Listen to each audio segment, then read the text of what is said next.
షామీర్పేటలో కేటీఆర్ మాట్లాడుతున్నారు. లైవ్ చూద్దాం. మొదటి మనిషి రేవంత్ రెడ్డి అనే మాట మీరు యాద పెట్టుకోండి. ఎందుకంటే ఆయన లెక్క ఆయనకు ఉన్నది. ఆయన ఏ పార్టీలో టికాన్ ఉండడు. మొదలు బీజేపీ 2001 ఆ టైంలో, తర్వాత టీఆర్ఎస్, తర్వాత టీడీపీ, తర్వాత కాంగ్రెస్, రేపు మళ్ళా మాతృ సంస్థ బీజేపీలకు పక్కా పోతాడు. ఈ విషయంలో మీరు అనుమానం పెట్టుకోకూరి. నేను ఇప్పటికో 10-15 సార్లు అన్నా, రేవంత్ రెడ్డి నువ్వు బీజేపీలోకి పోతావు పక్కా అని. ఒక్కసారి కూడా మాట్లాడతలేడు. అన్ని అడ్డమైన విషయాల మీద మాట్లాడతాడు, అడ్డమైన అన్నిటి మీద మాట్లాడతాడు, దీని మీద మాత్రం మాట్లాడాడు. కానీ మిగతా విషయాల మీద మాత్రం ఎగిరెగిరి పడుతున్నాడు, గొంతు చించుకుంటున్నాడు. మీరు చూస్తున్నారు. ఏమంటున్నాడు? కొడుకల్లారా, జేబుల కత్తెర పెట్టుకొని తిరుగుతున్నా, కత్తిరిస్తా, పేగులు తీసి మెడలు వేసుకుంటా అంటుండు. పేగులు తీసి మెడలు వేసుకున్నాడు ఏంది నాకు అర్థం కాదు. ముఖ్యమంత్రి కూడా నా పేగులు మెడలు వేసుకొని తిరుగుతాడే. ఇప్పుడు బోటి కొట్టేటోడు చేసినట్టు ముఖ్యమంత్రిగా బోటి కొట్టేటోను నువ్వు నాకు అర్థం కాక అడుగుతా. ఇంకొక మాట అంటాడు, జేబుల కత్తెర పెట్టుకుని తిరుగుతా అంటాడు. జేబుల కత్తెర పెట్టుకుని ఎవడు తిరుగుతాడా? జేబుల కత్తెరలు పెట్టుకుని ఎవడు తిరుగుతాడు? అయ్యా రేవంత్ రెడ్డి గారు, జేబుల కత్తెర జర పైల అటు ఇటు అయితే డేంజర్ సుమా, జర్ర డేంజర్, జాగ్రత్త. ఇంకొక మాట, రేవంత్ రెడ్డి గారు మాట్లాడుతుంటుండు, నా ప్రభుత్వాన్ని కులగొడతారట నేను చూసుకుంటా అంటుండు. నీ ప్రభుత్వాన్ని మేమెందుకు కులగొడతాం భయ్, మాకేం అవసరము? మానవ బాంబులు అవుతాం అంటుండు రేవంత్ రెడ్డి. మానవ బాంబులు కాదు రేవంత్ రెడ్డి గారు, నీ పక్కకే ఒక నల్లగొండ బాంబు ఉన్నది, ఇంకో దిక్కు ఖమ్మం బాంబు ఉన్నది. ఆ బాంబులే కులగొడతారు తప్ప మేమేం చేస్తలేం. మేమైతే ఒకటే అంటున్నాం, నిన్ను చేతనైతే తెగువ ఉంటే 5 ఏళ్ళు ప్రభుత్వంలో ఉండి మంచిగా ప్రజలకు ఇచ్చిన అన్ని హామీలు నెరవేర్చు. మేము కోరుకుంటున్నాం, నువ్వు 5 ఏళ్ళు ఉండాలి. ఖచ్చితంగా 420 హామీలు నువ్వేదైతే ఇచ్చినావో ప్రజలకు, 420 హామీలు ఏవైతే ఇచ్చినావో అవి నిలబెట్టుకోవాలి. నిలబెట్టుకోకపోతే ఇడిసి పెట్టము అనే మాట కూడా ఈ సందర్భంగా నేను మీకు విజ్ఞప్తి చేస్తా ఉన్నా.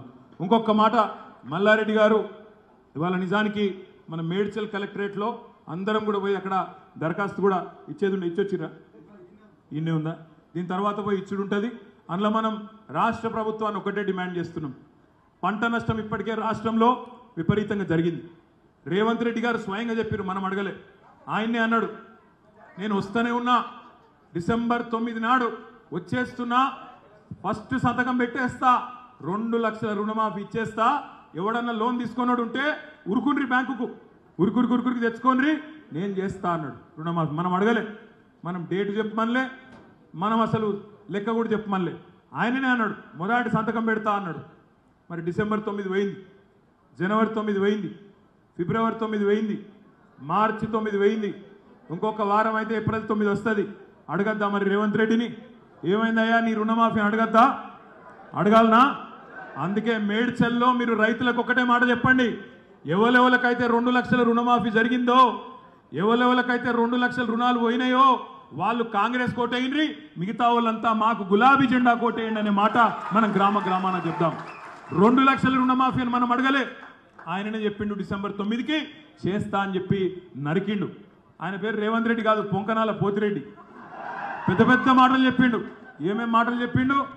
2500 రూపాయలు ఇస్తా ఆడబిడ్డలకు అన్నాడు. ఎవడన్నా అడిగిండు ఆయనను? 18 ఏళ్ళు నిండిన ఆడబిడ్డలందరికీ నెలకు 2500 ఇస్తా అన్నాడు. పడ్డాయా అమ్మాయి వాళ్ళకన్నా? ఎక్కడైనా చాలా అయిందా? రైతులకు 10,000 కాదు 15,000 ఇస్తా అన్నాడు. రైతు భరోసా అన్నాడు. పట్టదారులకే కాదు కౌలు రైతులకు ఇస్తా అన్నాడు 15,000. రైతు కూలీలకు నెలకు 1000 రూపాయలు ఇస్తా అన్నాడు. ఇవాళ మీరు చూస్తున్నారు, ఆటో డ్రైవర్లు రోడ్డు మీద పడ్డారు.